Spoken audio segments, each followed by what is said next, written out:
50 taon ng pagmamahal, itinapon sa isang iglap. Ulyanin na kayo, tatay. Ang bulyaw ni Enrico habang kinaladkad sila sa nursing home. Habang nagpapakasasa ang mga anak sa luho, tanging isang lumang bag ang yakap ni Artemio. Ang bag na magpapabagsak sa kanilang kasamaan.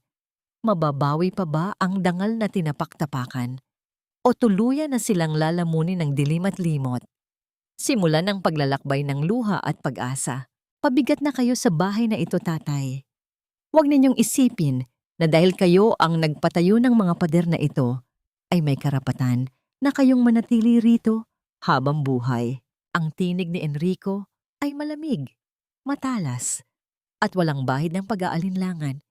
Hindi man lang siya tumitingin sa mga mata ng kanyang ama habang inilalapag ang ilang piraso ng papel sa ibabaw ng hapagkainan.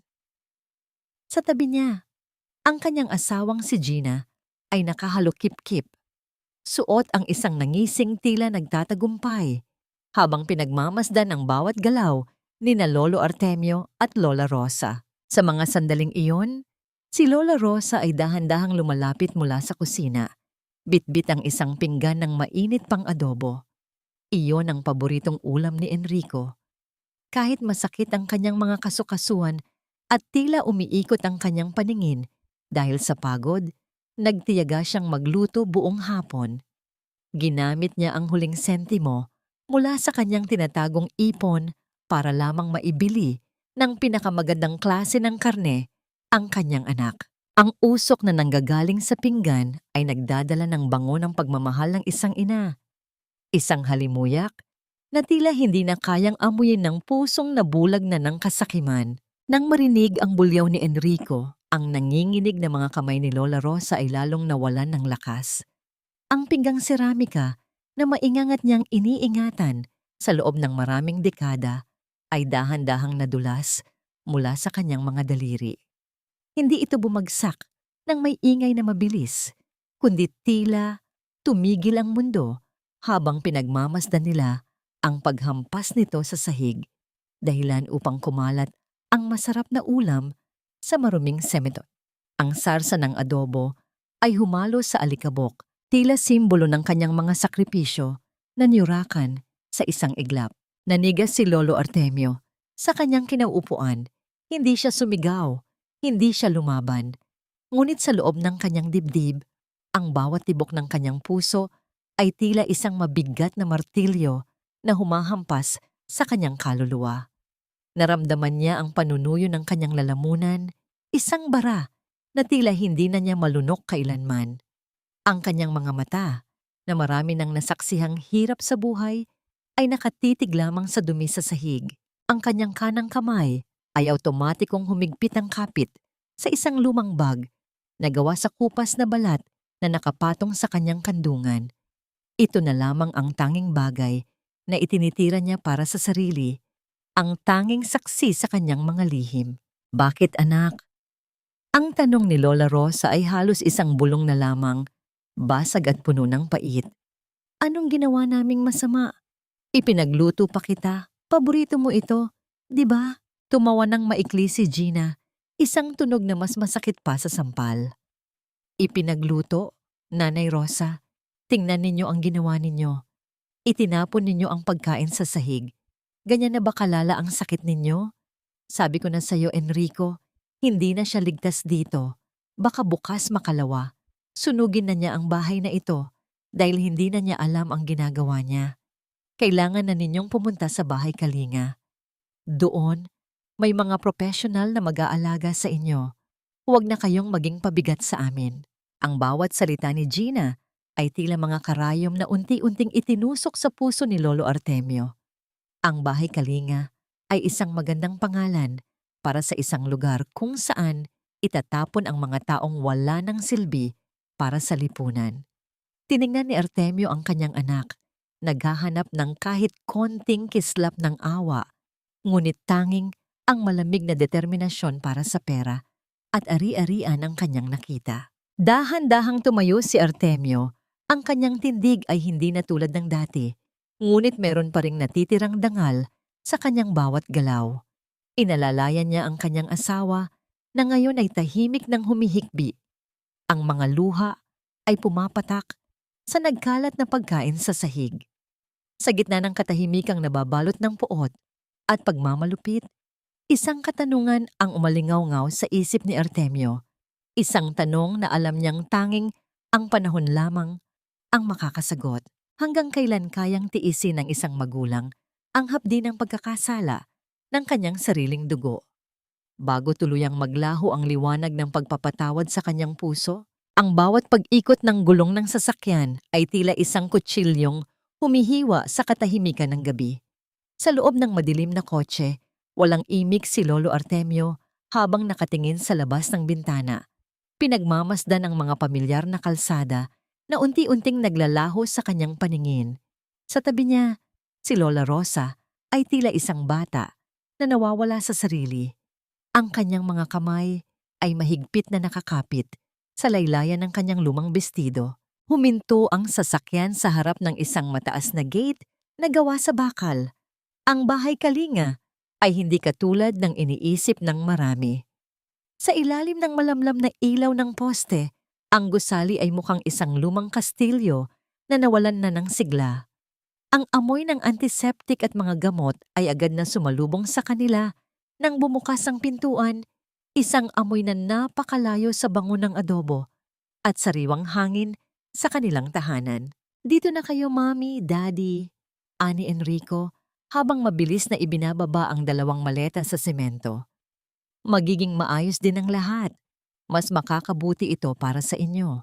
Hindi man lang hinintay ni Enrico na makapasok ang kanyang mga magulang sa loob. Isang mabilis na halik sa pisngi na walang init, isang malamig na pagtalik, at muling umugong ang makina ng sasakyan. Pinanood ni na Artemio at Rosa ang paglayo ng mga pulang ilaw ng sasakyan hanggang sa lamunin ito ng dilim. Sa gitna ng malawak na bakuran, naiwan ang 2 matanda na tila mga aninong itinapon sa kawalan. Inalalaya ni Artemio si Rosa patungo sa kanilang magiging silid. Ang silid ay maliit.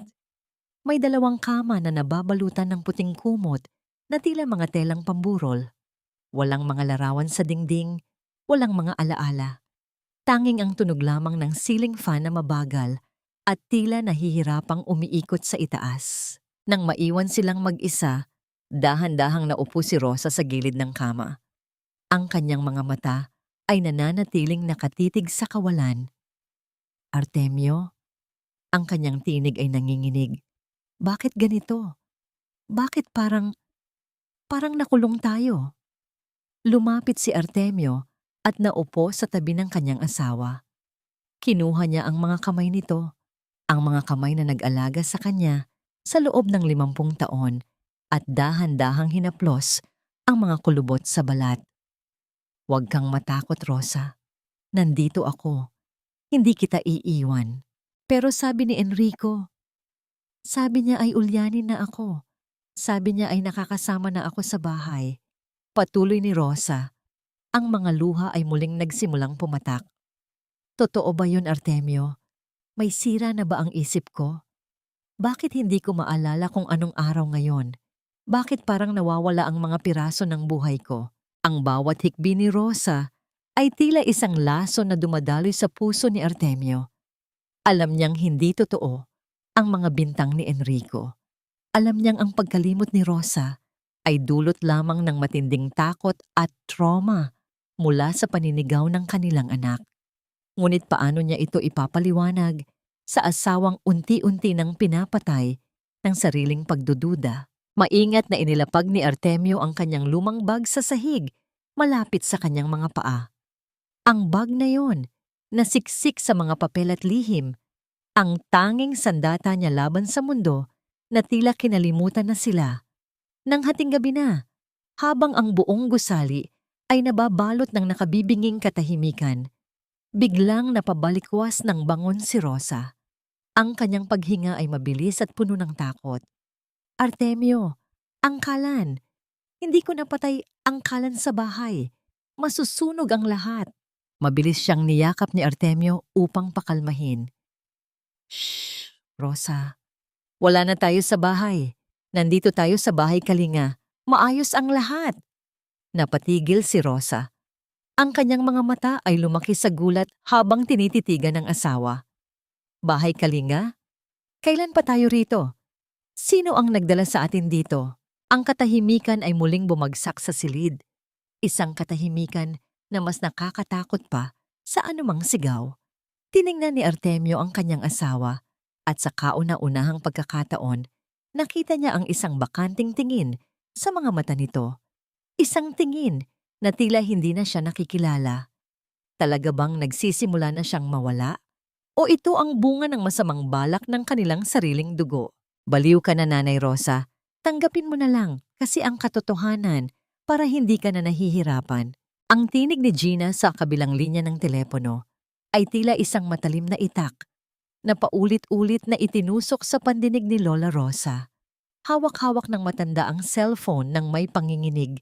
Ang kanyang kuko ay bumaon sa plastic na casing nito habang pilit niyang inuunawa ang mga salitang naririnig. Sa paligid niya, ang puting pader ng bahay Kalinga ay tila unti-unting sumisikip. Tila isang kulungang walang rehas na handang lumamon sa kanyang pagkatao. Sa mga sandaling iyon, dahan-dahang itinitiklop ni Rosa ang isang maliit na panyo. Isang panyong may burda ng pangalan ni Enrico na ginawa niya noong bata pa ang anak. Ang bawat tahi ay simbolo ng bilyon-bilyong puyat at pag-aalaga. Ngunit ngayon, ang panyong yon ay tila basahan na lamang sa paningin ng mga taong pinag-alayan niya ng buhay. Ang kontrast ng kanyang pagmamahal at ng kalupitan ng kanyang manugang ay nagdulot ng isang matinding kirot sa kanyang dibdib. Isang pakiramdam na tila may isang mabigat na kamay na sumasakal sa kanyang puso. Hindi nakasagot si Rosa. Ang kanyang lalamunan ay nanuyo at ang bawat hininga niya ay naging mabigat at mahapdi. Ang kanyang mga mata ay lumabo dahil sa nagbabadyang luha. At ang bawat anino sa loob ng silid ay tila nagiging isang halimaw na bumubulong ng kanyang pagkatalo. Narito na ang mga papeles, Mrs. Ramos. Ani ng head nurse na si Nurse Linda habang pumapasok sa silid, bit-bit ang isang asul na folder. Ang kanyang boses ay walang emosyon, mechanical, at tila itinuturing na lamang na isang sirang kagamitan ang matanda.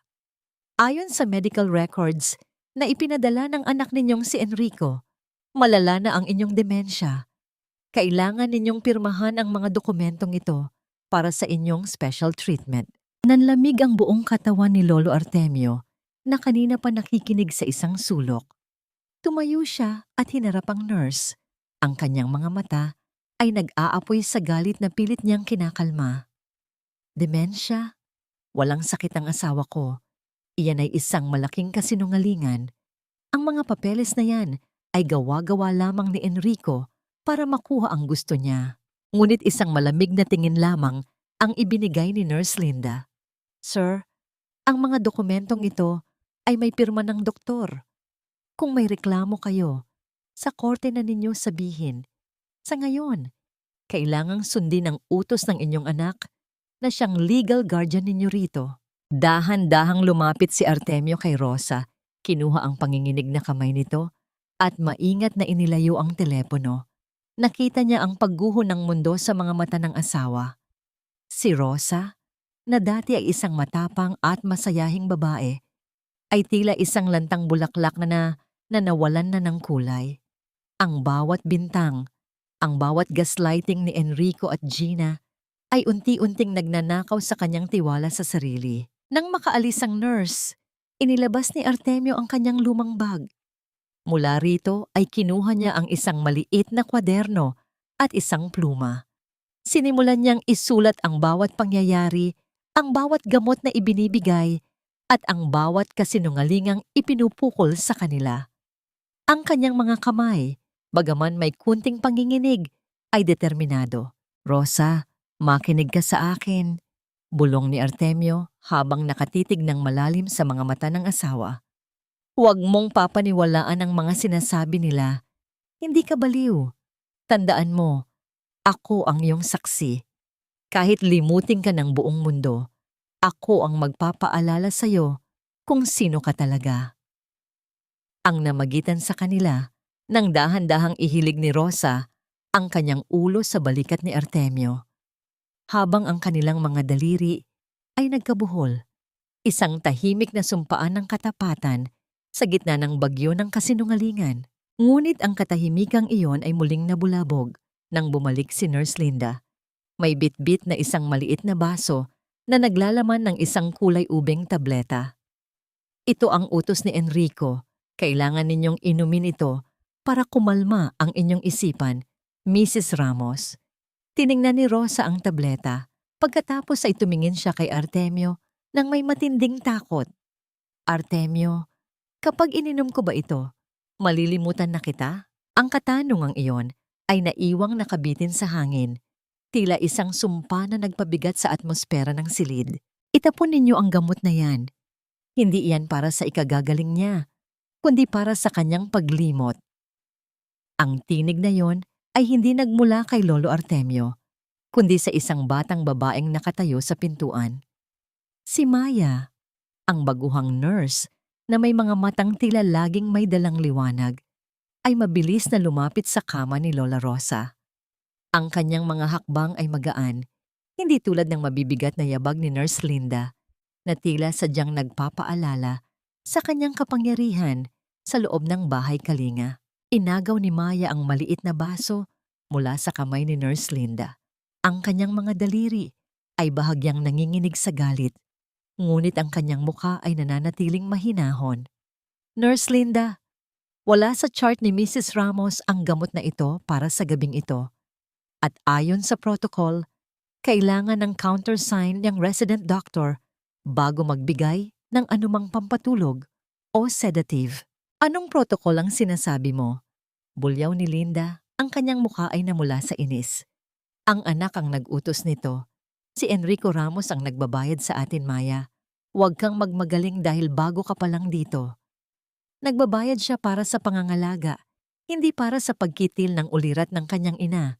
Sagot ni Maya ng may diin. Iulat ko ito sa head office kung ipipilit ninyo. Sa huli, padabog na lumabas si Nurse Linda. Ang kanyang galit ay iniwan ng isang mabigat na atmosfera sa silid. Nang mawala ang matanda, tila nabunutan ng tinik si Lola Rosa. Ang kanyang paghinga, na kanina ay maikli at puno ng kaba, ay dahan-dahang lumalim. Lumapit si Maya kay Lola Rosa. Hindi niya ito tiningnan bilang isang pasyenteng may demensya, kundi bilang isang lola na nangangailangan ng pagkalinga. Kinuha niya ang isang suklay mula sa mesa at dahan-dahang sinimulang ayusin ang buhok ni Rosa.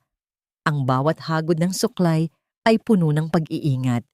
Isang tahimik na paraan ng pagsasabing ligtas na siya. Habang sinusuklayan ni Maya si Rosa, dahan-dahang umawit ang dalaga ng isang lumang kundiman, isang awiting tila nagpabalik ng kulay sa mga pisngi ng matanda.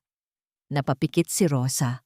Ang kanyang katawan ay tila bumibigay sa init ng pagmamahal na matagal na niyang hindi nararamdaman mula sa ibang tao. Bakit mo kami tinutulungan, Maya? Tanong ni Lolo Artemio habang pinagmamasdan ang dalaga. Ang kanyang tinig ay puno ng pagdududa, ang pilat ng pagtataksil ng kanyang anak ay masyado pang sariwa para magtiwala agad sa isang estranghero. Tumigil si Maya sa pagsuklay at tumingin ng diretso kay Artemio. Dahil nakikita ko ang lolo ko sa inyo, Lolo Artemio.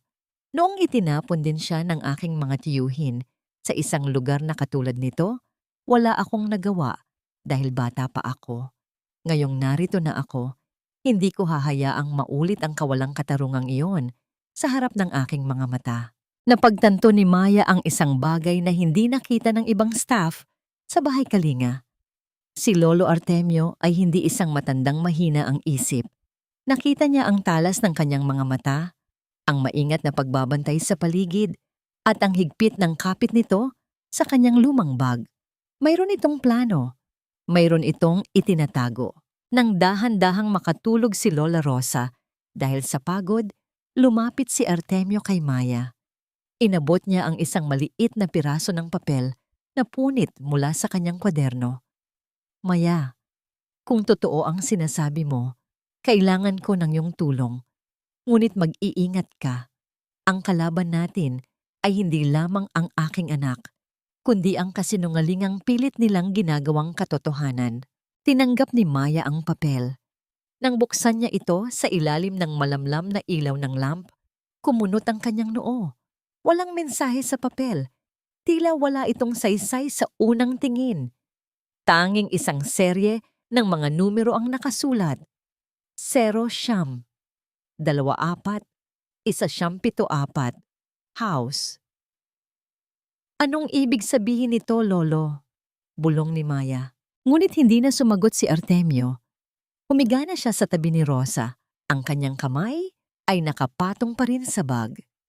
Ang tanging naririnig na lamang sa silid ay ang mahinang pag-ikot ng ceiling fan na tila bumubulong ng mga lihim na hindi pa handang ibunyag. Nang papalabas na si Maya ng silid, isang hindi sinasadyang pagkakataon ang nangyari. Ang dulo ng kanyang uniforme ay sumabit sa gilid ng kama. Dahilan upang mahulog ang isang maliit na sobre mula sa bulsa ng jacket ni Lolo Artemio na nakasabit sa upuan. Pinulot ito ni Maya at ang kanyang puso ay tila tumigil sa pagtibok nang mabasa niya ang pangalan ng nakasulat sa labas ng sobre. Hindi iyon para sa abogado at hindi rin para kay Enrico. Ang sobre ay may nakasulat na, para sa aking tunay na anak. Sino ang tunay na anak ni Artemio? Kung hindi si Enrico, sino ang taong ito na maaaring magpabago sa tadhana ng lahat? Walang kwenta ang lumang bahay na ito kung hindi natin gagawing pera. Masyado ng maraming alikabok, masyadong maraming multo ng kahapon. Ang tinig ni Enrico ay umalingaw-ngaw sa loob ng malawak na sala ng kanilang ancestral house, ang bahay na itinayo ni Lolo Artemio gamit ang sariling pawis at dugo. Nakatayo siya sa gitna ng silid, suot ang kanyang mamahaling sapatos na walang pakialam na tumatapak sa makinis na sahig na yari sa nara. Sa tabi niya ay isang lalaking nakabarong, isang ahente ng lupa, na panay ang tango habang sinusuri ang bawat sulok ng kisame. Habang nagaganap ang negosasyon, dahan-dahang binuksan ni Gina ang isang lumang aparador sa silid ni na Lolo Artemio. Doon, nakatago ang mga alaala ng 50 taon. Ang mga sulat ni Artemio para kay Rosa, ang unang sapatos ni Enrico noong sanggol pa ito, at ang isang maliit na kahon ng alahas na yari sa pelus. Dinampot ni Gina ang isang locket na ginto.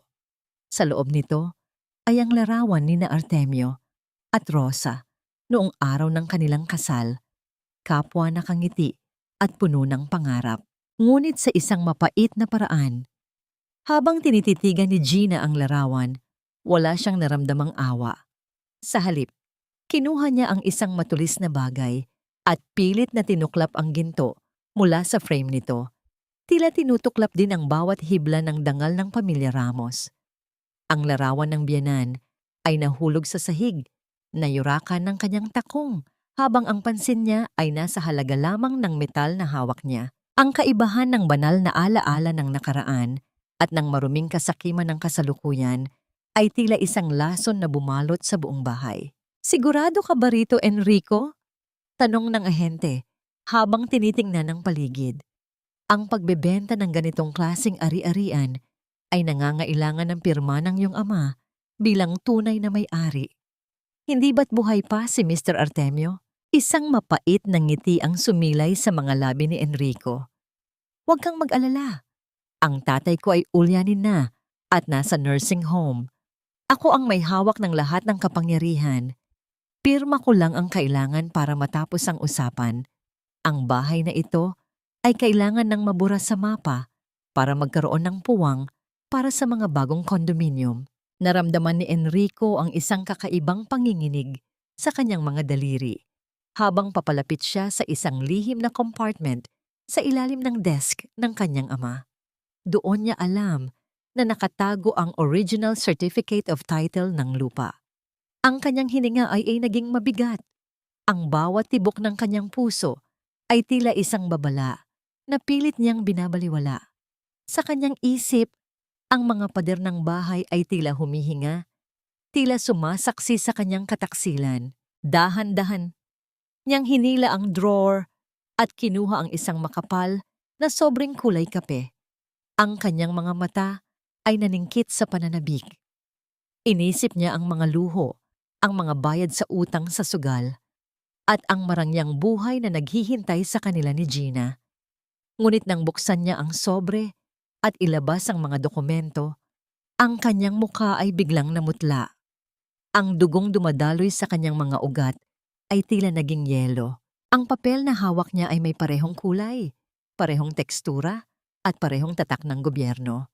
Ngunit sa gitna ng dokumento, sa malalaking letra na kulay pula, may isang mensaheng nakasulat na hindi niya inaasahan.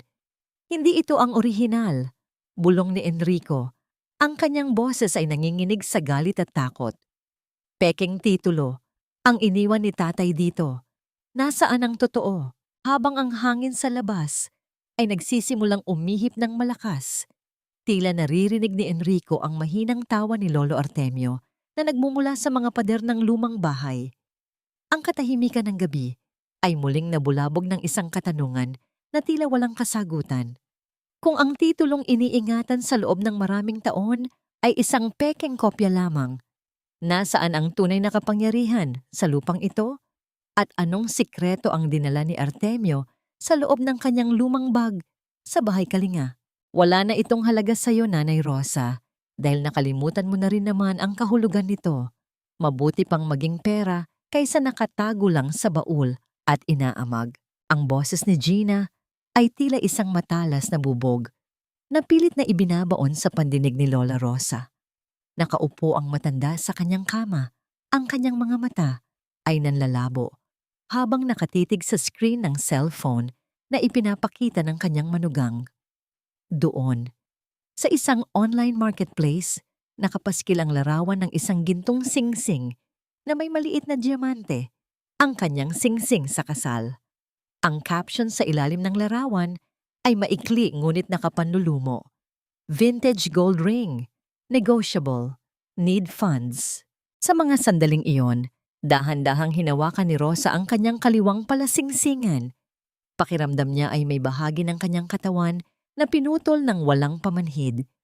Ang balat sa bahaging iyon ay maputi at tila uhaw sa haplos ng metal na naging bahagi ng kanyang pagkatao sa loob ng 50 taon. Naalala niya ang araw na isinuot iyon ni Artemio sa kanya sa harap ng altar. Ang pangako ng pag-ibig sa hirap at ginhawa, ang bawat patak ng pawis na ipinunla ni Artemio para lamang mabili ang simbolo ng kanilang sumpaan.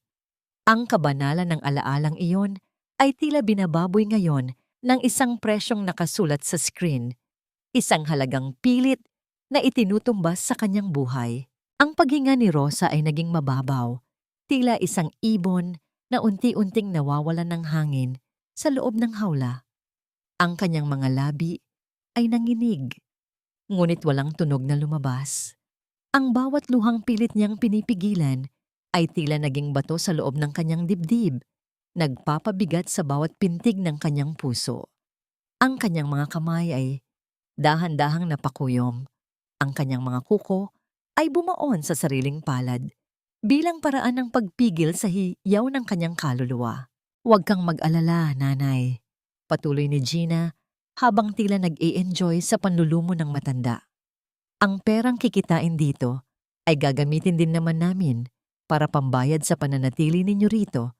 Isipin mo na lang na ibinebenta mo ang nakaraan para sa iyong kinabukasan." Si Lolo Artemio, na nakatayo sa may bintana, ay dahan-dahang humarap. Ang kanyang mukha ay tila isang ukit na gawa sa matigas na bato. Walang emosyon, ngunit ang kanyang mga mata ay naglalabas ng isang nakakapasong galit. Nakita niya ang bawat sentimetro ng pagdurusa ng kanyang asawa. Ang kanyang panga ay nagngangalit at ang kanyang mga daliri ay humigpit ang kapit sa hawakan ng kanyang lumang bag. Ang bawat salita ni Gina ay tila isang dagdag na pasanin na unti-unti nang bumabasag sa kanyang pasensya. Lumapit si Maya, bit-bit ang isang baso ng tubig at tumayo sa pagitan ni Rosa at Gina. Hindi siya nagsalita ng matapang, ngunit ang paraan ng kanyang paghawak sa balikat ni Rosa ay sapat na upang iparamdam na may katuwang ang matanda. Kinuha ni Maya ang cellphone ni Gina at dahan-dahang inilayo ito sa paningin ni Rosa. Sa maliit na kilos na yon, tila binigyan ni Maya ng proteksyon ang huling piraso ng dignidad na natitira sa matanda. Nang makaalis si Gina, naiwan ang isang mabigat na katahimikan sa silid. Lumapit si Artemio kay Maya. Ang kanyang tinig ay mababa, ngunit puno ng kapangyarihan. Maya, nakita mo ba ang ginagawa nila? Hindi lamang ang bahay ang nais nilang kunin. Nais nilang burahin ang aming pagkatao bago pa man kami tuluyang pumanaw. Tiningnan ni Maya si Lolo Artemio. Nakikita ang determinasyon sa likod ng mga kulubot sa mukha nito. Lolo, anong plano ninyo? Kailangan kong lumabas dito, Maya, bulong ni Artemio. Kailangan kong makabalik sa bahay kahit isang gabi lang. May mga bagay na kailangang ayusin na hindi ko magagawa rito sa loob. Tulungan mo ako. Ang katanungang iyon ay nagdala ng isang matinding panganib. Kung mahuhuli sila, maaaring mawalan ng trabaho si Maya at lalong higpitan ang pagbabantay sa dalawang matanda. Tumingin si Maya sa naghihirap na mukha ni Rosa. Pagkatapos ay sa matatag na mga mata ni Artemio. Paano kung hindi tayo makabalik sa tamang oras, Lolo? Tanong ni Maya nang may pag-aalinlangan. Ngunit hindi sumagot si Artemio. Sa halip, dahan-dahang binuksan ni Artemio ang kanyang lumang bag at ipinakita kay Maya ang isang bagay na nagpabilis sa tibok ng puso ng dalaga. Isang lumang susi na may kakaibang disenyo at isang larawan ng isang sanggol na may birthmark sa kaliwang braso. Isang sanggol na hindi kamukha ni Enrico. Sino ang sanggol sa larawan at bakit ito ang magiging mitya ng muling pagbangon ni Artemio mula sa hukay ng pagkalimot? Ang katotohanan ay hindi laging nagpapalaya. Madalas, ito ay isang mabigat na tanikalang kailangang pasanin sa dilim. Ang boses ni Lolo Artemio ay tila isang malat na bulong habang hinihila niya ang siper ng kanyang lumang bag. Ang tunog ng metal na nagkiskisan ay gumawa ng isang mahinang gasgas sa katahimikan ng silid, tila isang babala na may mga bagay na kapag nabuksan na ay hindi na muling maibabalik sa dati. Sa labas, ang hangin ay humahampas sa mga bintana ng bahay kalinga, ngunit sa loob ng silid ni na Artemio at Rosa, ang oras ay tila huminto. Dahan-dahang inilabas ni Artemio ang mga nilalaman ng bag sa harap ni Maya. Walang ginto, walang makapal na bundle ng pera. Sa halip, ang unang bumulaga sa dalaga ay ang mga bundle ng lumang sulat na tinalian ng kupas na pulang rehas. Ang papel ay madilaw na at ang mga sulok ay tila kinain na ng panahon, ngunit ang halimuyak ng pinatuyong sampagwita ay nananatili pa ring nakakapit sa bawat pahina. Sa mga sandaling iyon, maingat na kinuha ni Artemio ang isang maliit na kwaderno na may balat na yari sa itim na tela. Ito ang kanyang talaarawan, ang saksi sa bawat pangarap na itinanim nila ni Rosa sa ilalim ng init ng araw at lamig ng gabi. Ang kanyang mga daliri ay dahan-dahang humaplos sa bawat salitang isinulat niya noong mga panahong wala pa silang pader na matatawag na tahanan, noong ang tanging yaman lamang nila ay ang pag-asa sa isa't isa. Ang bawat letra ay puno ng pagsinta, isang matibay na pundasyon na pilit na ginigiba ng kanilang sariling anak. Ang kaibahan ng busilak na pag-ibig sa mga pahinang yon at ng maruming pakikitungo sa kanila ni Enrico ay tila isang matalim na tinik na bumaon sa puso ni Artemio, dahilan upang ang kanyang mga mata ay mangilid ang luha. Habang binabasa ni Maya ang isang bahagi ng talaarawan kung saan isinalaysay ni Artemio ang unang paghakbang ni Enrico, napansin niya ang isang nakasingit na dokumento. Ang papel ay may opisyal na tatak mula sa isang ampunan sa labas ng Maynila. May petsang 30 taon na ang nakalilipas. Ang tinta ay medyo malabo na, ngunit ang mga pangalan ay malinaw pa ring nakasulat. Ang paghinga ni Maya ay naging mabigat. Ang kanyang puso ay tila isang tambol na mabilis na humahampas sa loob ng kanyang dibdib. Tumingin siya kay Artemio, ang kanyang mga mata ay nagtatanong, puno ng kawalang paniwala. Ang bawat salita sa dokumentong yun ay tila isang pagsabog na nagpabago sa lahat ng kanyang nalalaman tungkol sa pamilya Ramos. Lolo Artemio, bulong ni Maya. Ang kanyang tinig ay nanginginig. Hindi ninyo tunay na anak si Enrico? Inampon ninyo siya? Isang mapait na tango ang isinagot ni Artemio. Inampon namin siya dahil hindi kami biniyayaan ng anak ni Rosa noong mga unang taon ng aming pagsasama. Minahal namin siya nang higit pa sa aming sariling buhay. Ibinigay ko ang lahat, ang pangalan ko, ang pagkatao ko. Pero tila ang dugong dumadaloy sa kanyang mga ugat ay mas matimbang kaysa sa pagmamahal na itinanim namin sa kanyang puso. Ngunit hindi doon nagtatapos ang lihim.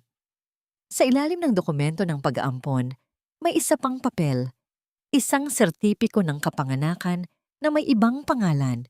Isang pangalan na naging dahilan upang mapahawak si Maya sa kanyang bibig upang pigilan ang isang malakas na singhap. Kung si Enrico ay inampon, ang tanong ni Maya ay tila isang multong naglalakad sa dilim. Sino ang sanggol na ito na isinilang 7 buwan matapos ninyong ampunin si Enrico? Ang sanggol na may birthmark sa kaliwang braso? Tumingin si Artemio sa kanyang asawang si Rosa na mahimbing na natutulog, walang malay sa bagyong namumuo sa paligid. Ang kanyang mga mata ay puno ng isang malalim na pait at isang lihim na pananabik na matagal na niyang ibinaon sa limot. Ang katotohanan ay mas masakit pa sa anumang kasinungalingan. Mayroon silang tunay na anak, isang anak na matagal nang nawala, at isang anak na ngayon ay maaaring nasa malapit lamang, naghihintay na mahanap sa gitna ng kaguluhan. Sino ang tunay na tagapagmana ng pamilya Ramos at bakit ito itinago ni Artemio sa loob ng 3 dekada? Nay, patawarin niyo na ako. Nahirapan lang din ako sa sitwasyon natin kaya ako nagalit. Pero hindi ko kayo matiis. Ang tinig ni Enrico ay puno ng tamis. Tila isang malapot na pulot na pilit na ibinabalot sa isang lason. Nakaupo siya sa tabi ng kama ni Lola Rosa. Hawak ang mga kamay ng matanda na tila isang mapagmahal na anak. Ang kanyang muka ay kakikitaan ng pekeng pagsisisi. Ang mga mata ay mapungay na tila ba galing sa pag-iyak. Ngunit sa loob ng kanyang bulsa, ang kanyang daliri ay dahan-dahang pinindot ang record button sa kanyang cellphone. Sa mga sandaling iyon, dahan-dahang kinapa ni Lola Rosa ang kanyang bulsa. Inilabas niya ang isang maliit na biskwit na nakabalot sa tissue. Isang piraso ng tinapay na itinira niya mula sa kanyang merienda kanina. Ang tissue ay medyo gusot na at may mantsa ng kape. Ngunit para kay Rosa, iyon ay isang kayamanan. Iniabot niya ito kay Enrico nang may nanginginig na ngiti. Ang kanyang mga mata ay nagniningning sa pag-asang baka nagbago na nga ang kanyang anak. Ang kabalintunaan ng isang inang nagtatabi ng pagkain para sa anak na nagnanakaw ng kanyang buhay ay tila isang malalim na sugat na bumukas sa gitna ng silid. Naramdaman ni Lolo Artemio ang panunuyo ng kanyang lalamunan habang nakasandal sa pader. Ang bawat salita ni Enrico ay tila isang maruming daluyong na humahampas sa kanyang pandinig. Nakita niya ang bahagyang pag-ilaw ng screen ng cellphone sa loob ng bulsa ng barong ni Enrico. Alam niya ang laro. Alam niya ang balat kayo. Ang kanyang mga kamao ay nakakuyom hanggang sa mamuti ang kanyang mga kasukasuan at ang bawat hininga niya ay tila may kasamang bubog na humihiwa sa kanyang baga. Ang sakit ng pagtataksil ay hindi na bago, ngunit ang makita ang kanyang asawa na muling nagpapauto sa pag-ibig ay mas masakit pa sa anumang pisikal na paghihirap. Nay, naalala mo ba noong nakatira pa tayo sa Cebu? Noong bata pa ako, di ba laging tayong kumakain sa tabing dat? Tanong ni Enrico sa isang malambing na tono. Napatitig si Rosa sa kawalan. Hindi sila kailanman nakatira sa Cebu. Ang kanilang buong buhay ay ginugol nila sa probinsya ng Laguna at sa lumang bahay sa Maynila. Ngunit dahil sa pagod at sa epekto ng mga gamot na ibinigay ni Nurse Linda, ang isip ni Rosa ay tila isang puzzle na nagkalat ang mga piraso. Cebu? Oo anak, ang dagat. Masaya tayo roon, di ba? Bulong ni Rosa, ang kanyang tinig ay puno ng pagkalito. Isang saglit na puno ng pait. Dahan-dahang iniangat ni Rosa ang kanyang nanginginig na kamay at hinaplos ang buhok ni Enrico, tulad ng ginagawa niya noong bata pa ito. Ang haplos na yon ay puno ng busilak na pagmamahal, isang instinct ng isang ina na hindi kayang burahin ng anumang sakit.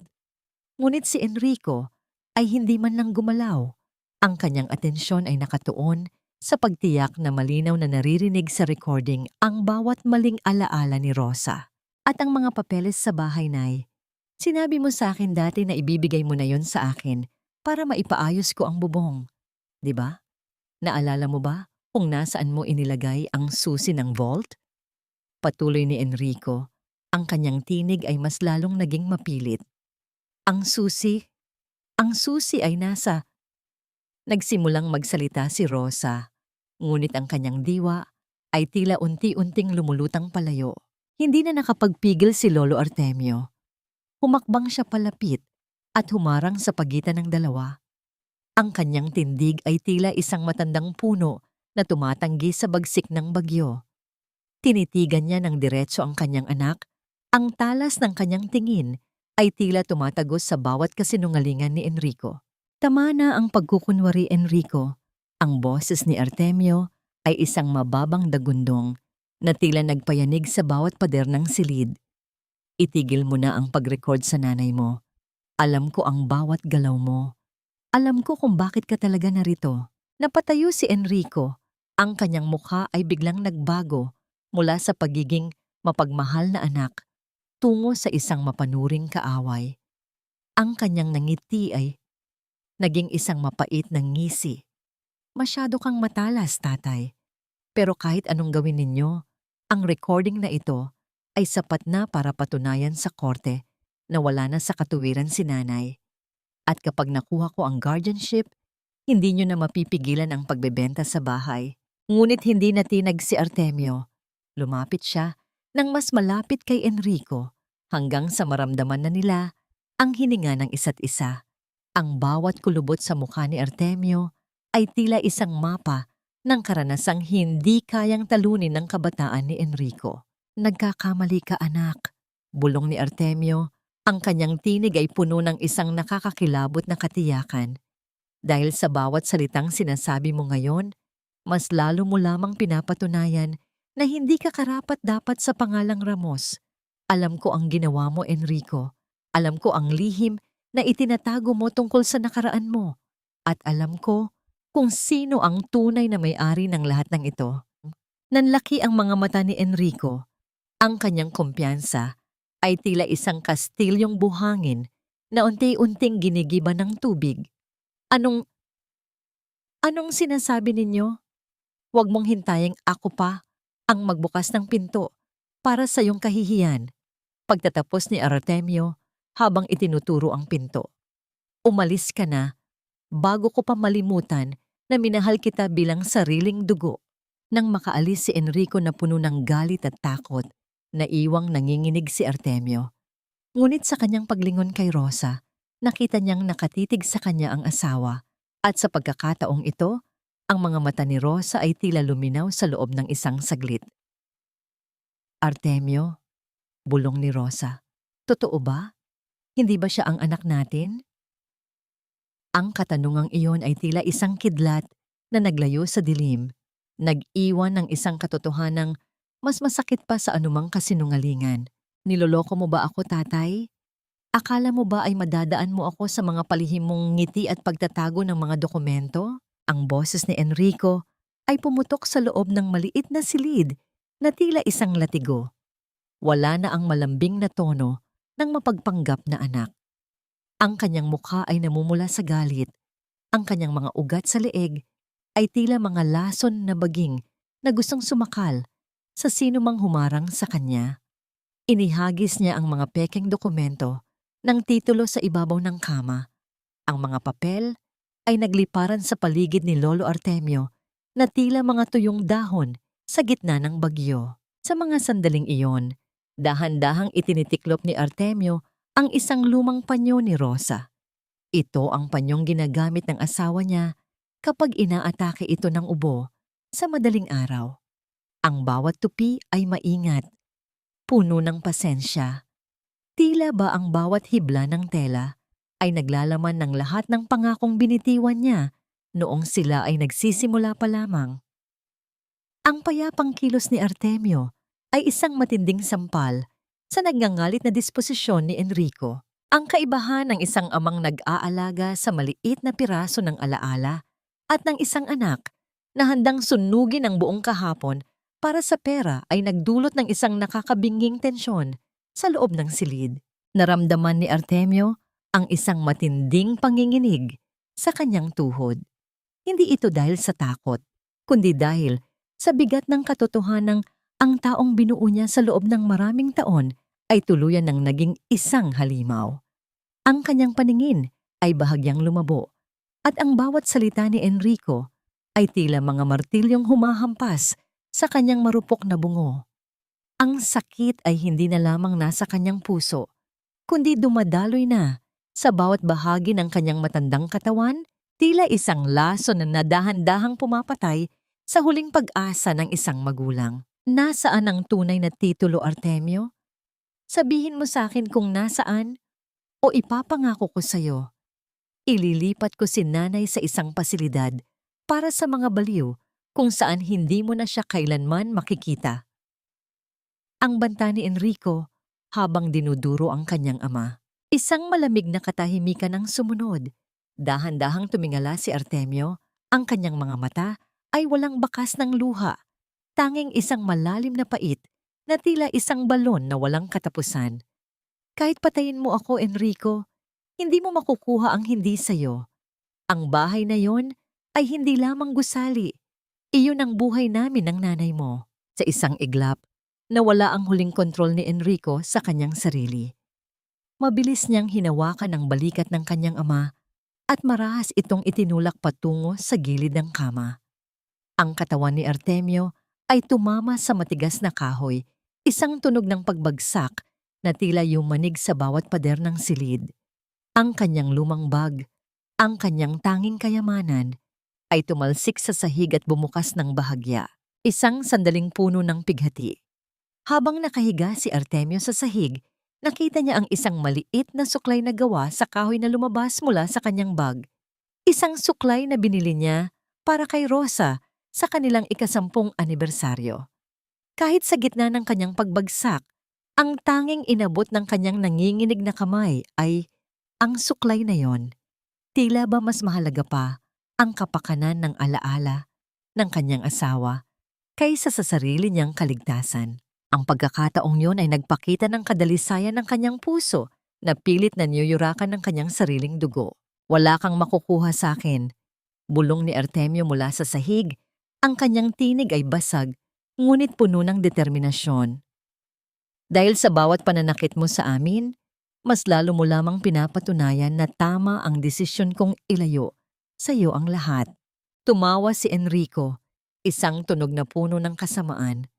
Akala mo ba ay may magagawa ka pa rito? Ikaw ay isang matandang itinapon na sa nursing home. Wala kang boses, wala kang kapangyarihan. Sa susunod na bumalik ako rito, titiyakin ko na pirma mo na o ang huling hininga mo ang kukunin ko. Nang lumabas si Enrico at isara ng marahas ang pintuan, naiwan si Artemio sa sahig, kapiling ang katahimikan at ang kanyang mga alaala. Ngunit sa labas ng pintuan, isang anino ang kanina pa nakikinig. Si Maya, na may mga matang puno ng luha at galit, ay nasaksihan ang lahat. Ang pagbagsak ng maskara ni Enrico ay hindi lamang nagpakita ng kanyang kasamaan, kundi nagbukas din ng pintuan para sa isang bagong alyansa. Ngunit ang katanungang naiwan sa isip ni Artemio habang pilit na bumabangon mula sa sahig ay tila isang tinik na hindi mabunot-bunot. Kung ang sarili niyang anak ay handa siyang patayin para sa isang pirasong lupa, mayroon pa bang puwang ang pagpapatawad sa isang mundong nilamon na ng kasakiman? Baliw na nga yata ako, Artemio, dahil hinayaan kong saktan ka ng halimaw na binuo ng sarili nating pagmamahal. Ang tinig ni Lola Rosa ay hindi nanggaling sa kanyang lalamunan, kundi sa pinakamalalim na bahagi ng kanyang gumuhong pagkatao. Habang nakaupo siya sa gilid ng kama, ang kanyang mga mata ay nakapako sa kanyang asawa na pilit na bumabangon mula sa malamig na semento. Ang bawat kilos ni Artemio ay tila isang pag-aray ng lupang tuyot, mabagal at puno ng hapdi. Sa mga sandaling iyon, dahan-dahang hinawakan ni Rosa ang kanyang pisngi. Nararamdaman pa rin niya ang dampi ng labi ni Enrico noong hinalikan siya nito kanina bago siya nito traidorin. Ang pekeng pagmamahal na yon ay tila isang malapot na putik na nakadikit sa kanyang balat, isang dumi na hindi kayang hugasan ng anumang luha. Habang pinagmamasdan niya ang kanyang asawa na iniinda ang sakit sa balikat, isang matinding puot ang unti-unting pumalit sa takot na bumabalot sa kanya. Ang kaibahan ng sakripisyo ni Artemio na handang mamatay para sa kanya at ng kalupitan ng anak na handang pumatay para sa pera ay nagdulot ng isang matinding liwanag sa loob ng kanyang naguguluhang isip. Naramdaman ni Rosa ang isang kakaibang init na dumadaloy sa kanyang mga ugat. Ang panginginig ng kanyang mga kamay ay tumigil at ang bawat mabilis na tibok ng kanyang puso ay naging isang matatag na ritmo ng paghihiganti. Hindi na siya ang matandang nalilito. Siya na ngayon ay isang inang nagnanais na bawiin ang dangal na ninakaw mula sa kanila. Ang kanyang paningin ay luminaw. Tila ba ang makapal na hamog ng demensya na ipinipilit sa kanya ni Enrico ay biglang hinipan ng hangin ng katotohanan. Mabilis na pumasok si Maya sa loob ng silid. Ang kanyang mga mata ay naniningkit sa galit habang inaalalayan si Artemio. Lolo, kailangan nating ipaalam ito sa management. Hindi maaring manakit si Enrico ng ganito. Ngunit bago pa makasagot si Artemio, isang matigas na tinig ang namayani sa silid. Hindi ang management ang tatapos nito, Maya. Ako. Nagulat sina Maya at Artemio nang makitang nakatayo na si Rosa. Ang kanyang tindig ay tuwid. Ang kanyang mga balikat ay hindi na nakayuko sa bigat ng lungkot. Lumapit siya kay Artemio at kinuha ang kanyang panyo. Maingat niyang pinunasan ang dumi sa mukha ng asawa. Ang bawat haplos ay puno ng isang bagong klase ng katatagan. Habang pinupunasan ni Rosa ang mukha ni Artemio, tumingin siya ng diretso sa mga mata nito. Walang bakas ng pagkalimot, walang bakas ng pagdududa. Artemio, naalala ko na ang lahat. Naalala ko ang gabi noong dinala mo si Enrico sa bahay. Naalala ko ang pangako nating itatrato natin siyang parang sariling dugo. Pero ngayon, nakikita ko na hindi dugo ang nagbubuklod sa pamilya, kundi ang malasakit. At ang malasakit na yon ay matagal nang wala sa kanya. Rosa, bulong ni Artemio, ang kanyang mga mata ay nagniningning sa pag-asa. Bumalik ka na. Hindi ako kailanman nawala, Artemio. Natatakot lang ako, kaya hinayaan ko silang saktan tayo. Sagot ni Rosa habang hinahawakan ng mahigpit ang kamay ng asawa. Pero kapag ikaw na ang sinasaktan nila, wala nang puwang ang takot sa puso ko. Maya-maya pa, bumukas muli ang pinto. Pumasok si Enrico, may dalang isang pirasong papel at ballpen. Ang kanyang mukha ay puno ng pagkainip. O ano na? Pipirma ka na ba? O kailangan ko pang kaladkarin si nanay palabas dito? Ngunit bago pa makalapit si Enrico kay Artemio, humarang si Rosa sa gitna. Ang kanyang mga mata ay tumitig ng matalim sa kanyang anak. Isang tingin na tila nanggagaling sa kailaliman ng lupa. Wala siyang pipirmahan, Enrico. Ang boses ni Rosa ay malamig at puno ng awtoridad. Natawa si Enrico, isang tunog na puno ng pangungutya. Nay, bumalik na naman ba ang sumpong ninyo? Maupo na lang kayo roon at manahimik. Sa isang iglap, itinaas ni Rosa ang kanyang kamay at dahan-dahang itinuro ang pinto. Hindi siya sumigaw, ngunit ang bawat salita niya ay tila isang malakas na kulog sa gitna ng katahimikan. Hindi ako baliw, Enrico. Alam ko ang ginagawa mo. Alam ko ang bawat kasinungalingang sinabi mo kay Nurse Linda. At alam ko na ang titulong hinahanap mo ay hinding-hindi mo makukuha dahil ang bahay na yon ay hindi para sa isang magnanakaw na tulad mo. Nanlaki ang mga mata ni Enrico. Ang kanyang kumpiyansa ay tila isang basong nabasag sa semento. Ano? Anong sinasabi ninyo? Umalis ka na. Pagtatapos ni Rosa, ang kanyang tinig ay hindi nayayanig. At huwag na huwag mo nang tatawaging nanay ang babaeng pinagtatangkaan mong baliwin para lang sa pera. Dahil mula sa sandaling ito, wala ka ng ina. Nang lumabas si Enrico na puno ng pagkabigla at takot, naiwan ang tatlo sa loob ng silid. Ngunit sa likod ng katapangan ni Rosa, may isang katanungang naiwan sa puso ni Artemio habang pinagmamasdan ng asawa. Hanggang kailan kayang panindigan ni Rosa ang katotohanan ito, bago muling bumalik ang dilim ng pagkalimot na pilit na ibinabalik ng mga gamot na lihim na ibinibigay sa kanya? Huwag kang mag-alala, Lolo Artemio. Ang katarungan ay hindi natutulog, naghihintay lamang ito ng tamang pagkakataon upang gumising. Ang tinig ni Maya ay halos isang bulong habang inilalapag niya ang isang maliit at lumang cellphone sa ibabaw ng kumot ni Lolo Artemio. Ang screen ng telepono ay may kaunting lamat, ngunit sa dilim ng silid, ang liwanag nito ay tila isang parola sa gitna ng malawak at madilim na karagatan. Sa labas ng bintana, ang mga kuliglig ay nagbibigay ng isang malungkot na himig. Tila nakikidalamhati sa dalawang matandang pilit na ibinabaon sa limot ng sarili nilang dugo. Sa mga sandaling iyon, dahan-dahang hinaplos ni Artemio ang screen ng telepono. Nararamdaman niya ang gasgas sa plastik, isang paalala na ang lahat ng bagay, kahit gaano pa katibay, ay nagkakalamat din sa paglipas ng panahon. Sa kabilang kama, si Lola Rosa ay mahimbing na natutulog. Ang kanyang mukha ay payapa sa ilalim ng malamlam na ilaw ng buwan. Ang kaibahan ng katahimikang ito at ng nagbabadyang gulo na itinatanim ni Enrico sa labas ay tila isang mabigat na pasanin sa dibdib ni Artemio. Ang bawat hininga niya ay may kasamang panalangin, hindi para sa sarili, kundi para sa kaligtasan ng dangal na pilit nilang itinataguyod. Naramdaman ni Artemio ang panginginig ng kanyang mga daliri habang pinipindot ang mga numero na matagal na niyang itinatago sa kanyang alaala. Ang bawat pindot ay tila isang hakbang pabalik sa nakaraan, patungo sa taong tanging makakatulong sa kanila. Ang kanyang lalamunan ay nanunuyo, at ang bawat lunok niya ay tila may kasamang bubog. Ang sakit ng pagtataksil ni Enrico ay tila isang malalim na sugat na hindi na maghihilom, ngunit ang pag-asa na dala ni Maya ay tila isang piring na pansamantalang nagpapatigil sa agos ng dugo. Attorney Sandoval, si Artemio ito. Ang boses ni Artemio ay basag, tila isang tuyong dahon na tinatangay ng hangin. Oras na para buksan ang huling testamento. Hindi na kayang hintayin ng aking puso ang pagtatapos ng ulan.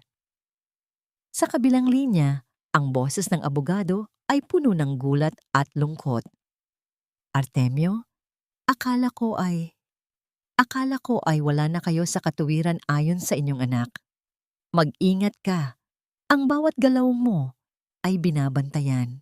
Habang nakikipag-usap si Artemio, dahan-dahang nagising si Rosa. Hindi siya sumigaw, hindi siya nalito. Sa halip lumapit siya kay Artemio at dahan-dahang ipinatong ang kanyang ulo sa balikat nito. Ang init ng kanyang balat ay tila isang gamot na nagpapatatag sa nangihinang loob ni Artemio. Sa gitna ng dilim, ang dalawang matanda ay tila muling naging mga batang nangangarap sa ilalim ng puno ng mangga. Nagpaplano ng kanilang pagtakas mula sa isang mundong hindi na nila kinikilala. Ang haplos ng kamay ni Rosa sa braso ni Artemio ay puno ng tiwala. Isang tiwalang mas matibay pa sa anumang pader ng bahay kalinga. Maya, tawag ni Artemio nang matapos ang tawag. Ang bahay, ang ancestral house. Hindi iyon pag-aari ni Enrico. Maraming taon na ang nakalilipas bago pa man niya maisip na ipagpalit kami sa pera. Inilipat ko na ang titulo nito sa isang trust fund. Ito ay nakalaan para sa Bahay Pag-asa, isang tahanan para sa mga batang ampon na tulad niya at para sa mga matandang kinalimutan na. Nanlaki ang mga mata ni Maya. Ang lihim na ito ang susi sa lahat. Ibig sabihin, Lolo, walang karapatan si Enrico na ibenta ang lupa? Wala, sagot ni Artemio ng may matigas na tinig. Ngunit kailangan nating kumilos ng mabilis. Bukas ng hapon, magsasagawa siya ng isang auction sa mismong hardin ng aming bahay. Akala niya ay may hawak siyang ginto. Ngunit tanging abo lamang ang matitira sa kanyang mga kamay. Habang nagpaplano sila, hindi nila alam na sa labas ng gusali, si Enrico ay nakatayo sa ilalim ng dilim. Bit-bit ang isang makapal na folder. Ang kanyang mga mata ay nagniningning sa kasakiman habang tinitingnan ang mga imbitasyon para sa auction. Sa kanyang isip, bukas na ang araw ng kanyang kalayaan mula sa kahirapan at mula sa pabigat na kanyang mga magulang. Ngunit ang hindi alam ni Enrico, sa bawat tawa niya sa dilim, ay may isang aninong unti-unting lumalapit upang bawiin ang lahat. Ang bawat hakbang niya patungo sa tagumpay ay tila isang hakbang din patungo sa bangin ng kanyang sariling pagkawasak. Sino ang darating sa auksyon na hindi inaasahan ni Enrico at paano tatanggapin ng mundo ang katotohanang ang taong itinuturing na baliw ang siyang may hawak ng tunay na katuwiran? Ang bahay na ito ay bukas na para sa pinakamataas na tawad.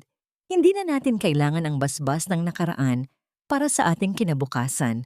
Ang tinig ni Enrico ay nagniningning sa kapalaluan habang nakatayo siya sa isang pansamantalang entablado sa gitna ng hardin ng ancestral house.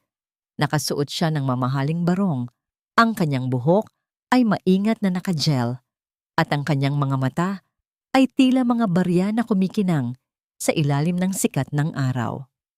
Sa paligid niya, ang mga mayayamang negosyante at mga investors ay nagbubulungan, humihigop ng mamahaling alak at tinatasa ang halaga ng lupang kinatatayuan nila. Sa mga sandaling iyon, dahan-dahang hinaplos ni Lolo Artemio ang kalawit ng gate na gawa sa riles ng tren. Ang bakal ay malamig at may kaunting kalawang, isang texture na pamilyar sa kanyang mga palad sa loob ng mahabang panahon. Sa tabi niya, si Lola Rosa ay nakasuot ng kanyang pinakamagandang ternong asul. Ang kanyang buhok ay maayos na nakapusod at ang kanyang mukha ay may bakas ng matinding pagtitimpi. Ang kaibahan ng marangyang pagtitipon sa loob at ng dalawang matandang tila mga pulubi sa labas ng sarili nilang gate ay nagdulot ng isang matinding kirot sa dibdib ni Artemio. Ang bawat hakbang nila papasok ay tila isang paglalakad sa ibabaw ng nagbabagang uling. Bawat sulyap ng mga tao ay tila mga palasong tumatama sa kanilang dangal. Naramdaman ni Artemio ang mabilis na tibok ng kanyang puso. Isang kabog na, tila gustong kumawala sa kanyang manipis na dibdib. Ang kanyang lalamunan ay nanunuyo at ang bawat lunok niya ay tila may kasamang abo. Nakita niya ang puno ng mangga na itinanim niya nung isilang si Enrico. Ang puno na ngayon ay may nakapaskil na for demolition. Ang sakit ng makita ang kanyang buhay na ibinebenta sa gitna ng tawanan ay tila isang laso na dahan-dahang nagpapatigas sa kanyang kalooban. Bago sila tuluyang lumapit sa entablado, huminto si Artemio sa harap ng isang poste ng nara sa balkonahe. Dahan-dahan niyang ipinatong ang kanyang noo sa matigas na kahoy, pumikit at huminga ng malalim. Tila narinig niya ang mga boses ng nakaraan, ang tawa ni Rosa noong bago pa silang kasal, ang iyak ng isang sanggol, at ang mga dasal na ibinulong niya sa bawat pako na itiniyak niya sa bahay na ito. Ang saglit na koneksyong yon sa kaluluwa ng kanyang tahanan ay nagbigay sa kanya ng lakas na hindi kayang ibigay ng anumang gamot. Sino ang magsisimula sa 50 milyon? Tanong ni Enrico nang may malapad na ngiti. Ang kanyang kamay ay nakataas, na tila ba hawak niya ang buong mundo. Itigil ang kalokohang ito. Ang boses ni Artemio ay hindi malakas, ngunit ang bawat pantig ay may bigat ng 50 taon ng paghihirap. Tila huminto ang paghinga ng hangin sa buong hardin. Ang lahat ng mata ay lumingon sa dulo ng pasilyo kung saan nakatayo ang dalawang matanda. Kasama si Maya na may hawak na kamera ng cellphone upang i-record ang lahat. Namutla si Enrico. Ang baso ng alak sa kanyang kamay ay bahagyang nayanig, dahilan upang tumapon ang ilang patak sa kanyang mamahaling barong. Tatatay, nanay, anong ginagawa ninyo rito? Nurse Linda, bakit sila nakalabas? Humakbang pasulong si Rosa. Ang kanyang mga mata ay tumititig ng diretso kay Enrico. Wala nang bakas ng takot, wala nang bakas ng demensya. Nakalabas kami dahil ang katotohanan ay hindi kayang ikulong ng anumang pader, Enrico. At ang bahay na ito ay hindi mo kailanman maibebenta. Baliw na kayo. Sigaw ni Enrico. Ang kanyang boses ay pumiyok sa takot na nagkukubli sa galit. Mga bisita, pasensya na kayo. Sila ang aking mga magulang na may sakit sa isip. Maya, dalhin mo na sila pabalik sa sasakyan. Ngunit bago pa makagalawang sinuman, itinaas ni Artemio ang kanyang lumang bag. Dahan-dahan niyang binuksan ang zipper nito at inilabas ang isang makapal na asul na folder na may selyo ng trust fund ng gobyerno at ng simbahan. Ang bahay na ito ay matagal nang wala sa aking pangalan at lalong wala sa pangalan mo, Enrico. Ani Artemio habang iniaabot ang dokumento sa pinakamalapit na negosyante. Ang ancestral house na ito ay pag-aari na ng Bahay Pag-asa Foundation. Ikaw, Enrico, ikaw ay isang trespasser sa sarili mong inaakalang kaharian. Ang katahimikan sa hardin ay naging nakakabingi. Tila bawat tao roon ay naging mga estatwa ng asin. Ang mukha ni Enrico ay naging kulay abo. Ang kanyang mga kamay ay nagsimulang manginig ng hindi kontrolado habang tinititigan ang dokumentong hawak ng isa sa mga buyers. Ito ay imposible. Bulong ni Enrico, ang kanyang mundo ay tila unti-unting gumuguho sa kanyang paanan. Ngunit ang huling dagok ay hindi nanggaling sa papel, kundi sa isang taong dahan-dahang pumasok sa gate. Isang lalaking nasa edad 40. May suot na simpleng barong at may isang pamilyar na birthmark sa kanyang kaliwang braso. Isang markang tila salamin ng katotohanang matagal nang ibinaon sa lupa. Sino ka? Tanong ni Enrico nang may nanginginig na tinig. Tumingin ang lalaki kay Artemio at Rosa. Ang kanyang mga mata ay napuno ng luha. Pagkatapos ay tumingin siya kay Enrico.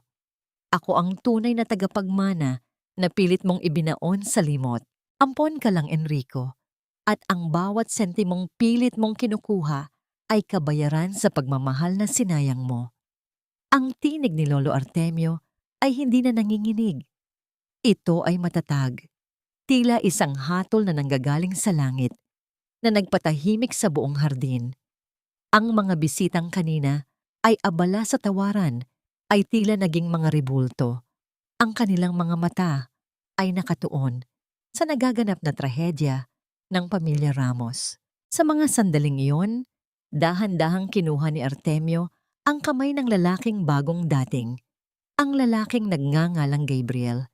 Sa ilalim ng sikat ng araw, ang birthmark sa braso ni Gabriel, isang hugis pusong marka na kulay kape, ay tila nagliliwanag. Ito ang markang hinding-hindi malilimutan ni Artemio, ang markang huling nakita niya sa kanyang sanggol bago ito nawala sa gitna ng isang malaking sunog sa ospital. 30 taon na ang nakalilipas. Ang kaibahan ng payapang mukha ni Gabriel at ng nanunuring mukha ni Enrico ay tila isang malinaw na linya sa pagitan ng katotohanan at kasinungalingan. Ang bawat hininga ni Artemio ay puno ng kaluwagan, isang bigat na 3 dekadang dinala sa kanyang dibdib, ang tila unti-unti nang naglalaho. Naramdaman ni Artemio ang panunuyo ng kanyang lalamunan habang pinagmamasdan ang kanyang asawa. Si Lola Rosa ay dahan-dahang lumapit kay Gabriel Ang kanyang mga hakbang ay maingat, tila natatakot na baka ang aninong nasa harap niya ay maglaho kapag nahawakan niya. Ang sakit ng pangungulila na itinago niya sa likod ng kanyang kunwaring pagkalimot ay muling nag-alab.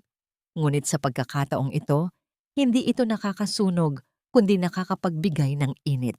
Hindi nagsalita si Rosa. Sa halip, dahan-dahan niyang itinaas ang kanyang nanginginig na kamay at hinawakan ang birthmark sa braso ni Gabriel. Ang kanyang mga daliri ay gumuhit sa balat ng lalaki at sa isang iglap, isang emosyonal na kuryente ang dinaloy sa kanilang dalawa. Isang patak ng luha ang bumagsak mula sa mata ni Rosa patungo sa braso ng kanyang tunay na anak. Sa sandaling iyon, tila bumalik ang lahat ng kanyang alaala. Ang bango ng sanggol, ang unang iyak nito at ang pangakong hindi siya susuko hanggang hindi sila muling nagkakasama.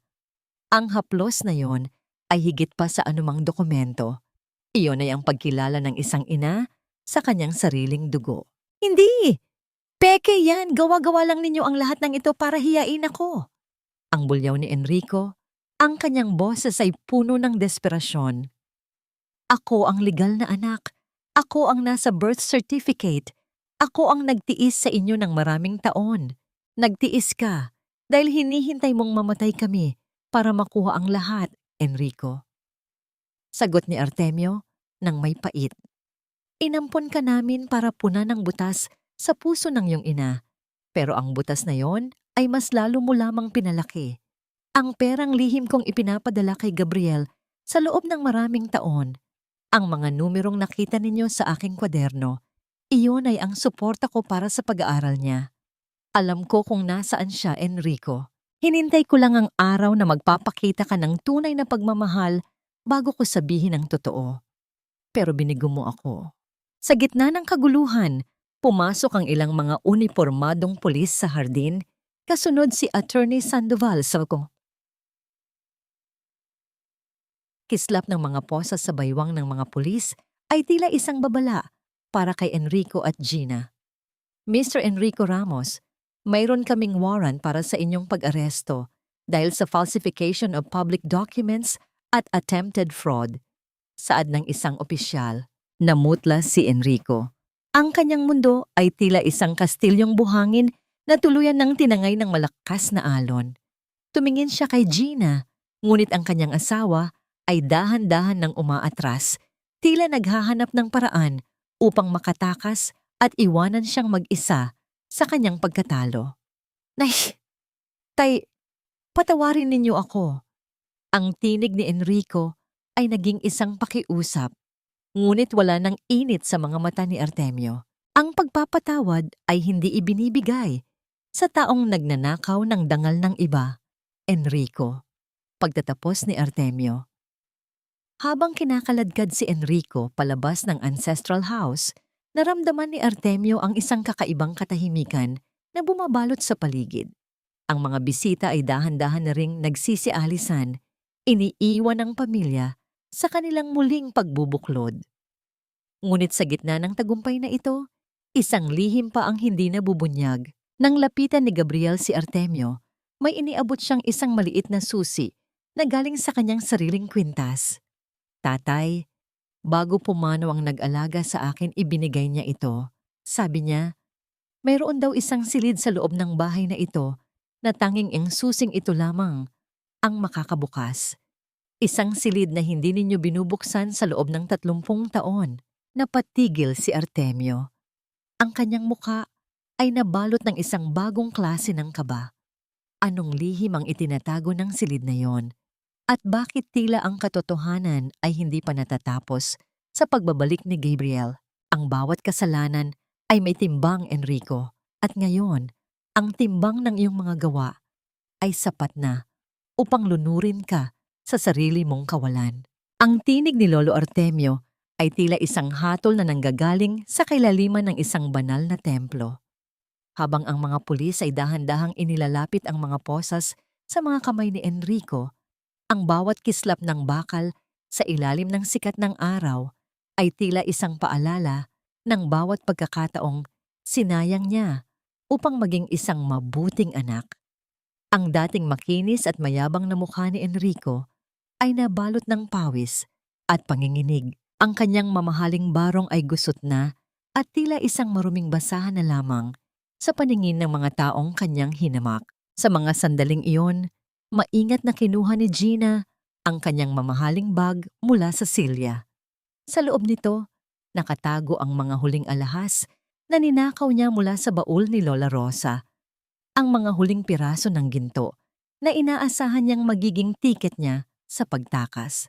Ang kanyang mga mata ay pabalik-balik sa gate at sa mga pulis, tila isang daga na naghahanap ng butas sa gitna ng isang nasusunog na kamalig. Ang kaibahan ng kanyang pagkataranta at ng payapang tindig ni na Artemio at Rosa ay tila isang malinaw na paglalarawan ng katapusan ng isang malupit na teleserye. Naramdaman ni Enrico ang panlalamig ng bakal na pumalibot sa kanyang mga pulso.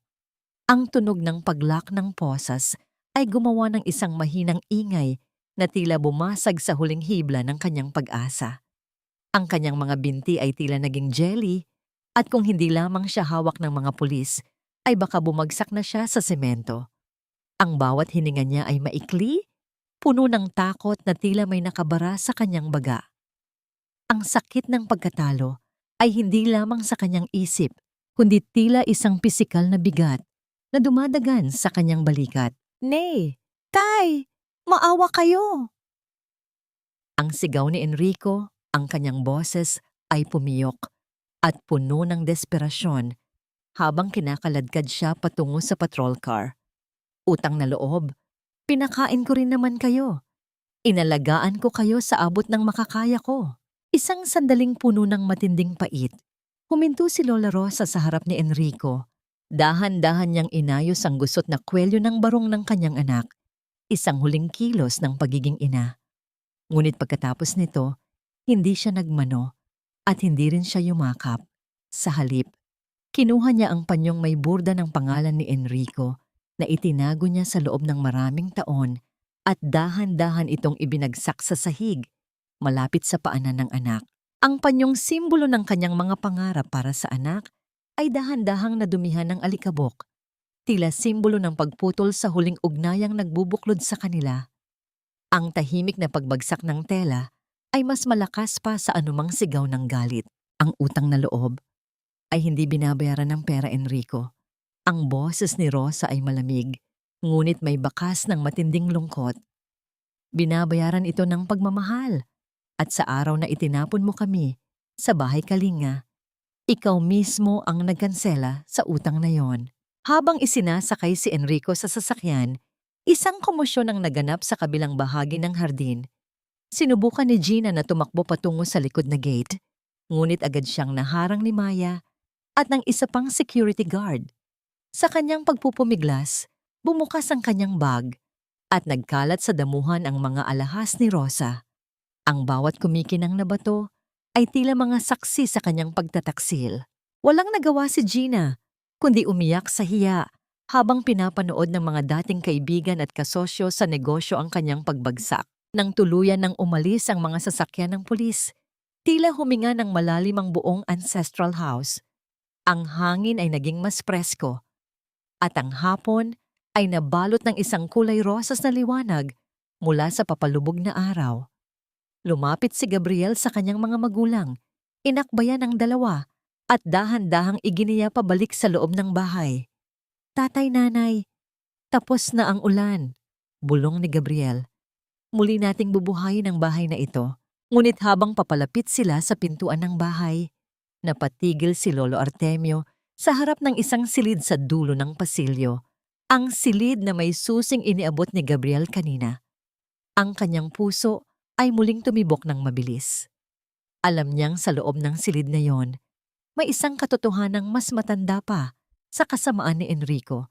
Isang katotohanang maaaring magpaliwanag kung bakit nangyari ang lahat ng ito. Dahan-dahang isinuot ni Artemio ang susi sa butas ng pinto. Ang tunog ng pag-ikot ng kandado ay tila isang pagbubukas ng isang lumang sugat na matagal nang hindi gumagaling. Anong lihim ang naghihintay sa loob ng silid na hindi binuksan sa loob ng 30 taon?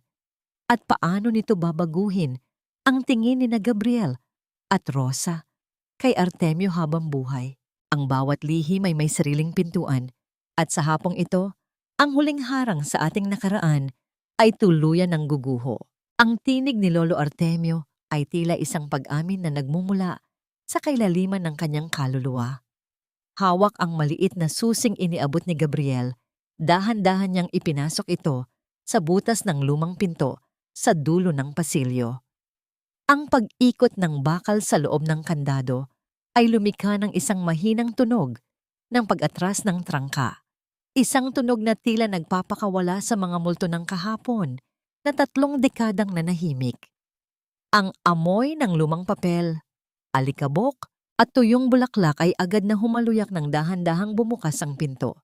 Tila isang hiningang matagal na ipinid. Sa loob ng silid, ang sikat ng papalubog na araw ay sumisilip sa pagitan ng mga bitak ng bintana, nagbibigay ng gininto ang liwanag sa mga gamit na maingat na nakabalot sa plastik. Doon, sa gitna ng silid, ay isang maliit na duyan na yari sa yantok. Ang duyan na dapat sana ay tinulugan ni Gabriel noong sanggol pa siya. Sa paligid ng silid, ang mga dingding ay hindi bakante. Nakadikit ang daan-daang mga kopya ng missing person posters na may larawan ng isang sanggol, mga liham mula sa mga pribadong investigador sa loob ng 30 taon at mga resibo ng mga donasyon sa iba't ibang ampunan. Sa mga sandaling iyon, dahan-dahang lumapit si Gabriel sa dingding. Hinaplos niya ang isa sa mga poster na kupas na ang tinta. Ang kanyang mga daliri ay nanginig nang makita ang mga petsa. Bawat buwan, bawat taon, hindi tumigil si Artemio sa paghahanap. Ang sakripisyo ng kanyang ama na magmukhang matipid at maramot sa paningin ni Enrico ay may mas malalim na dahilan. Ang bawat sentimong itinatabi nito ay ginamit sa walang katapusang paghahanap sa nawawalang anak. Ang kaibahan ng akala ng mundo na si Artemio ay isang matandang mapag-isa at ang katotohanang siya ay isang mandirigmang hindi sumuko sa pag-asa ay nagdulot ng isang matinding pagsabog ng emosyon sa loob ng silid. Naramdaman ni Gabriel ang isang mainit na luhang dumadaloy sa kanyang pisngi. Hinarap niya ang kanyang ama. Ang kanyang tinig ay halos hindi lumabas sa lalamunan. Tay, lahat ng ito, para sa akin? Ito ang naging golden moment ng pagtatapos. Hindi sumagot si Artemio sa pamamagitan ng salita. Sa halip, lumapit siya sa isang maliit na baul at inilabas ang isang pares ng sapatos na pambata na kulay asul. Dahan-dahan niyang inilagay ang mga ito sa mga palad ni Gabriel. Ang haplos ng kamay ng ama sa kamay ng anak ay tila nagdugtong sa 30 taon ng pagkakalayo. Gabi-gabi, Gabriel, pumapasok ako rito para magdasal. Sabi ko, kahit hindi na kita makita, basta't alam kong humihinga ka sa ilalim ng parehong langit. Sapat na yon. Pero ibinigay ng Diyos ang higit pa sa hininga. Ibinigay niya ang iyong pagbabalik. Humagulgol si Lola Rosa habang nakayakap sa mag-ama. Ang hamog sa kanyang isipan ay tuluyan ng napawi ng init ng katotohanan. Ang ancestral house, na dati ay tila isang piitan ng lungkot at kasakiman, ay muling nabalot ng halimuyak ng pag-asa. Ang bawat pader ay tila nakikigalak. Ang bawat sulok ay tila nagliliwanag sa bagong kabanata ng kanilang buhay. Nang magtakip silim, nagtipon ang lahat sa malawak na beranda. Kasama si Maya, na ngayon ay itinuturing na ring bahagi ng pamilya, pinanood nila ang unti-unting paglamlam ng araw. Ang ancestral house ay hindi na ibebenta. Sa halip, ayon sa kagustuhan ni Artemio, ito ay gagawing bahay pag-asa, isang tahanan kung saan ang mga matandang katulad nila at mga batang ampon ay makakahanap ng tunay na pamilya. Gabriel, anak, bulong ni Rosa habang nakasandal sa balikat ng kanyang tunay na anak. Salamat, dahil nahanap mo kami sa gitna ng aming pagkalimot. Hindi ninyo ako nahanap, nanay. Sagot ni Gabriel habang hinahawakan ang kamay ni Artemio. Ang pagmamahal ninyo ang nagsilbing liwanag, kaya ako nakauwi. Ang katahimikan ng gabi ay nabalot ng tunog ng banayad na hangin na humahaplos sa mga dahon ng puno ng mangga. Walang nanggalit, wala nang pait. Sa huling sandali, lumingon si Artemio sa kanyang lumang bag na nakapatong sa silya. Hindi na niya kailangang yakapin ito ng mahigpit dahil ang pinakamahalagang kayamanan na laman nito, ang katotohanan at ang kanyang pamilya, ay nasa piling na niya, ligtas at hinding-hindi na muling mawawala. Ang ancestral house ay nanatiling nakatayo, hindi bilang isang gusali ng bato at kahoy, kundi bilang isang monumento ng isang pag-ibig na kayang maghintay, kayang magtiis, at kayang magpatawad hanggang sa huling pintig ng puso.